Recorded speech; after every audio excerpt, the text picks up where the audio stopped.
Welcome back, everyone. It's January 15th, 2025. And we've got a lot to unpack today. Yeah, a lot going on in the world. Starting with a potential turning point in the Gaza conflict. Yes, absolutely. A ceasefire deal between Israel and Hamas after 15 grueling months of war. Wow, that's huge. This has been such a devastating conflict. Absolutely. So to see this breakthrough is a real glimmer of hope. What can you tell us about the details of the agreement? So the deal brokered by Qatar and the U.S. aims to achieve three main goals. An immediate halt to the fighting. A surge in humanitarian aid to Palestinian civilians in Gaza. And the reunification of hostages with their families. Yeah, the hostages, many of whom are women, children, and elderly individuals, have been through an unimaginable ordeal. Of course. Their release has been a key demand throughout this conflict. Absolutely, and the agreement outlines a three-phased approach to achieving these goals. Phase 1, which is expected to last about 6 months, focuses on de-escalation and building trust. It includes a complete ceasefire, an initial exchange of 33 hostages, and the withdrawal of Israeli forces from populated areas in Gaza. So this will allow displaced Palestinians to return home, and for essential aid to reach those who desperately need it. So the first phase is really about creating the conditions for a more lasting peace. What about the long-term vision? So Phase 2 aims to solidify the peace by securing the release of all remaining hostages, the full withdrawal of Israeli troops from Gaza, and the establishment of what the agreement calls sustainable calm. And that brings us to Phase 3. Right. Which I imagine focuses on rebuilding and healing. Exactly. Yeah. Phase 3 tackles the monumental task of reconstructing Gaza, a process that could take years. And the return of any remaining hostages' bodies to their families. It's about addressing the profound wounds left by this conflict. While this ceasefire brings a sense of relief, there's also recognition that the situation remains fragile. Absolutely. Are there concerns that this peace might not hold? There's definitely cautious optimism, but it's important to acknowledge the deep-rooted complexities of this conflict.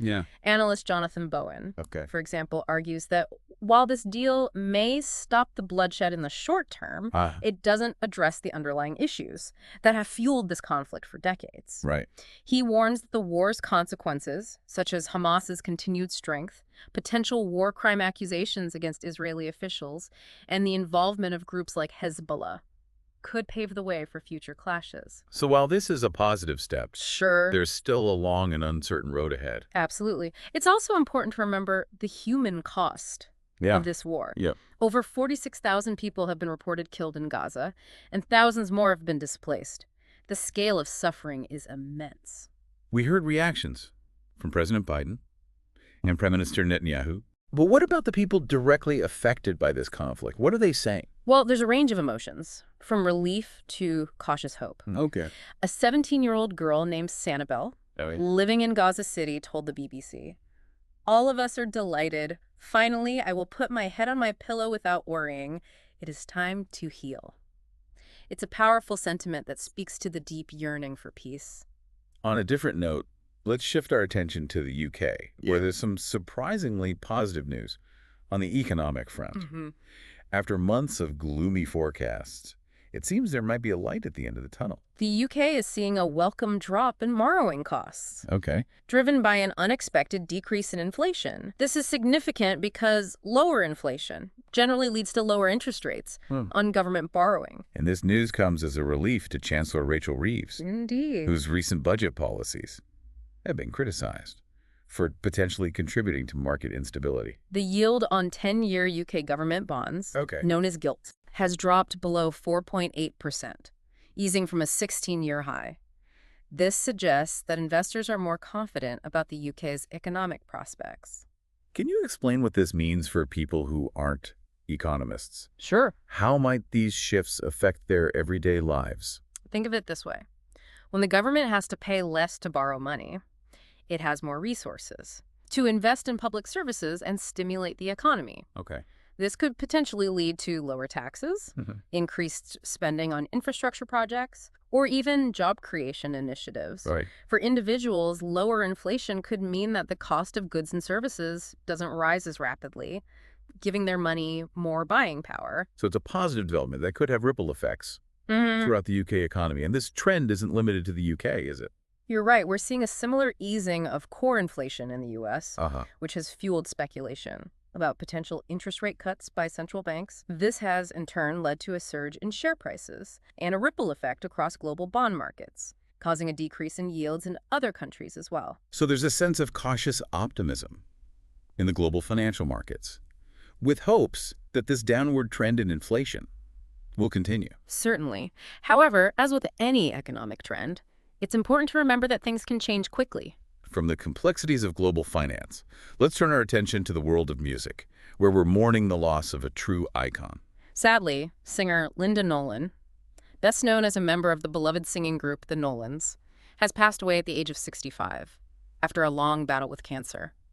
The Nolans were a global phenomenon, particularly popular in Japan, and their hit song, I'm in the Mood for Dancing, remains a classic. I love that song. Linda's life, much like the music industry itself, was a mix of highs and lows. You mentioned that the Nolan family faced quite a few hardships beyond the usual challenges of a career in entertainment. Yes. Can you elaborate on that?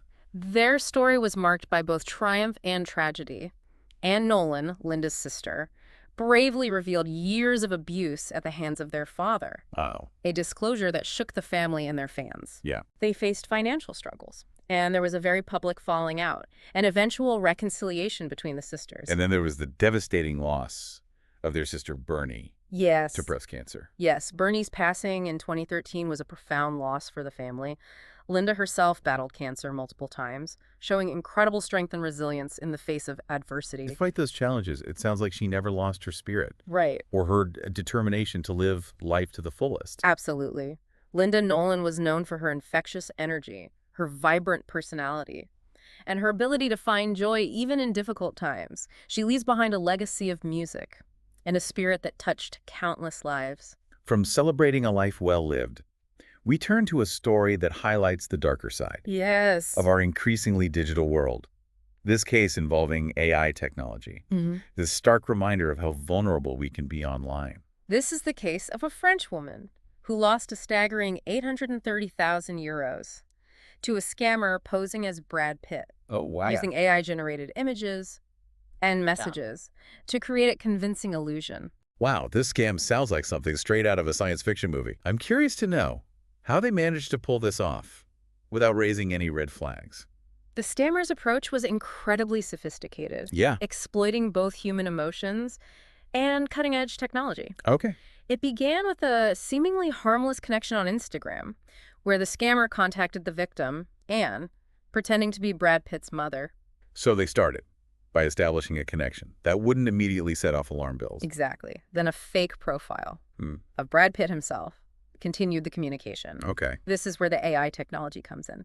The scammer used AI-generated photos and videos, possibly even deepfakes, to make the interactions seem incredibly realistic. Deepfakes are becoming so advanced that it's getting harder and harder to distinguish between what's real and what's fake. I imagine this made the scam all the more believable. Absolutely. The scammer played on Anne's admiration for Brad Pitt, carefully cultivating a relationship with her over time. They would send messages, share personal anecdotes, and even engage in video calls, all the while building a sense of trust and intimacy. So it wasn't just a quick cash grab. Right.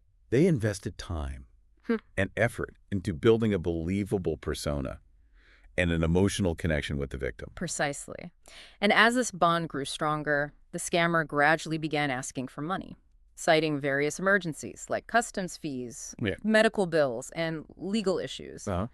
Anne, believing she was helping the man she'd come to care about, sent money repeatedly, eventually draining her life savings. This case highlights the devastating impact these scams can have, not just financially, but also emotionally. Anne has not only lost her life savings, but has also experienced the profound betrayal of having her trust so cruelly manipulated. It's truly heartbreaking. The emotional toll of these scams is often overlooked. Anne attempted suicide after realizing the extent of the deception, and has faced ridicule and disbelief from some, who struggle to comprehend how she could have fallen victim to such a sophisticated scheme. It's a stark reminder that anyone can be vulnerable to these tactics, especially when they involve deepfakes and AI technology designed to exploit our emotions and blur the lines between reality and fabrication. It's a cautionary tale for all of us who navigate the digital world. We need to be extremely vigilant about who we interact with online and never send money to someone we haven't met in person, no matter how convincing they seem. Absolutely. Trust your instincts. If something feels too good to be true or seems even slightly suspicious, it's crucial to take a step back, do your research, and seek advice from trusted sources. Before sharing personal information or sending money, there are resources available to help verify identities and report suspected scams. It's a sad reality. Yes. We have to be so cautious. But the sophistication of these scams is increasing, and awareness is our best defense. Well said. Well, that brings us to the end of our news roundup for January 15th, 2025. Oh, goodness. We've covered a lot of ground today. We have. From the glimmer of hope in Gaza to the somber reflection on Linda Nolan's life and legacy. Yeah. And finally to the stark reminder of the dangers lurking in the digital shadows. It's been a day of contrasts, highlighting both the resilience of the human spirit and the vulnerabilities we face in an increasingly complex world. As we sign off, we encourage you to stay informed, stay vigilant, and stay connected with the issues that matter most to you. And remember, critical thinking and healthy skepticism are essential tools in navigating the constant flow of information and misinformation that surrounds us. Thank you for joining us today. We'll be back tomorrow with more news and insights. Until then, take care.